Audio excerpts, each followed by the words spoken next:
بسم اللہ الرحمن الرحیم۔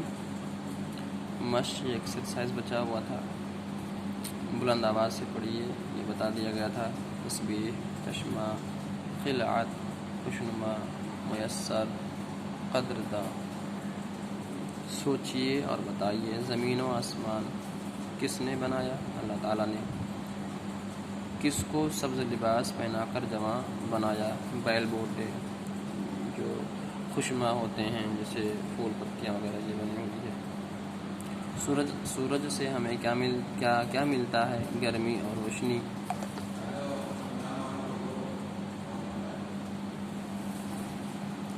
خدا نے زمین سے کیا کیا چیزیں اگائیں؟ بہت ساری چیزیں ہیں، بیل بوٹے، پیڑ پودے، چشمہ زاد، غلہ وغیرہ وغیرہ۔ یہ کارخانہ تو نے کب رائیگاں بنایا؟ اس مصرے میں کارخانہ کس کو کہا گیا ہے؟ دنیا کو۔ تسبیح خاں کس کو کہا گیا ہے؟ چڑیوں کو تسبیح خاں کہا گیا ہے۔ مٹی سے بیل بوٹے کیا خوشنما اگائے؟ پہنا کے سبز خلعت ان کو جمع بنایا۔ مذکورہ بالا شعر کی تشریح کیجیے، یعنی ان دونوں شعر کی تشریح کرنا ہے، ان دونوں مصروں کی ان شعر کی تشریح کرنا ہے۔ اللہ تعالیٰ نے زمین سے طرح طرح کے پودے اگائے، کہیں لالا، کہیں نرگس تو کہیں نسرین اگائے، اور ایک دوسرے کو خوبصورت، اور پھر ان میں ہری ڈالیاں اور پتیاں لگا کر ان کو جوان بنایا۔ پھر ہے، خدا کی دی ہوئی لاتعداد نعمتوں میں سے کچھ نعمتوں کا ذکر کیجیے۔ پانی، ہوا، آگ، غلہ، میوہ، پھل وغیرہ بے شمار نعمتیں خدا ہے۔ یہ جواب کا ہو گیا، جواب لکھیے والا ہو گیا۔ سوچیے اور بتائیے والا ہو گیا۔ مختصر میں یہاں پر ہے، خالی جگہوں کو بھریے، تعریف اس خدا کی جس نے جہاں بنایا، پہنا کے سب خلعت ان کو جہاں بنایا، قدرت نے تیری ان کو تسبیح خاں بنایا، ہر چیز سے ہے تیری کاریگری ٹپکتی، یہ غارخانہ تو نے کب رائیگاں بنایا۔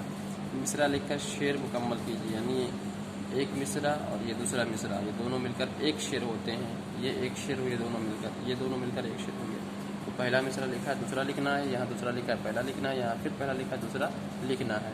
تعریف اس خدا کی جس نے جہاں بنایا، کیسی زمین بنائی، کیا آسماں بنایا، مٹی سے بیل بوٹے کیا خوشنما اگائے، پہنا کے سبز خلعت ان کو جہاں بنایا۔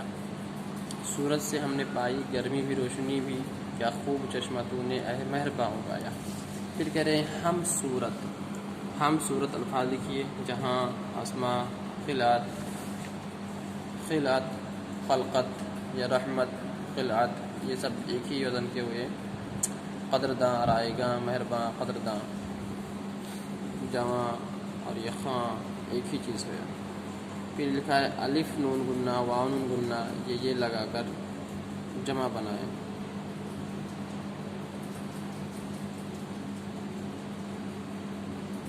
لکھا ہے بیل تو کا بیلوں، تسبیح، تسبیحوں، چشمہ، چشموں، ان کا جو ہے تسبیحیں بھی ہو جائے گا۔ کئی ایسے الفاظ ہوتے ہیں جن کا جمع واو کے ساتھ اور یہ کے ساتھ دونوں بنتا ہے۔ تعریف، تعریفوں، جہان، جہانوں، چڑیا،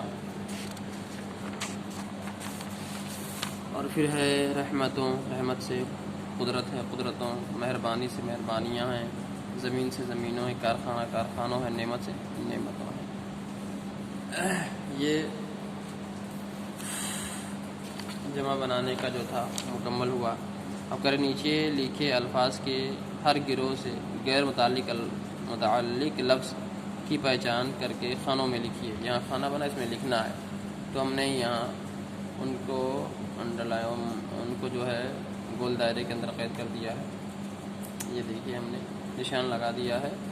اب ان کو اٹھا کے آپ یہاں لکھیے، اور یہاں پر 1 2 اور یہ 3 بچے ہوئے ہیں۔ آپ کو 3 جو کوشچن ہیں ان کو پورا کرنا ہے، ٹھیک ہے۔ سابقہ اور لائقہ کا لکھنا ہے، املا درست کیجیے اور جملے بنائیے اس میں، جو اس کو صحیح سے اس پہ اعراب وغیرہ لگانا، زبر وغیرہ لگانا ہے، املا درست کرنا ہے، اور اس کا جملہ بنانا ہے، یہاں پر جملہ مطلب سینٹینس۔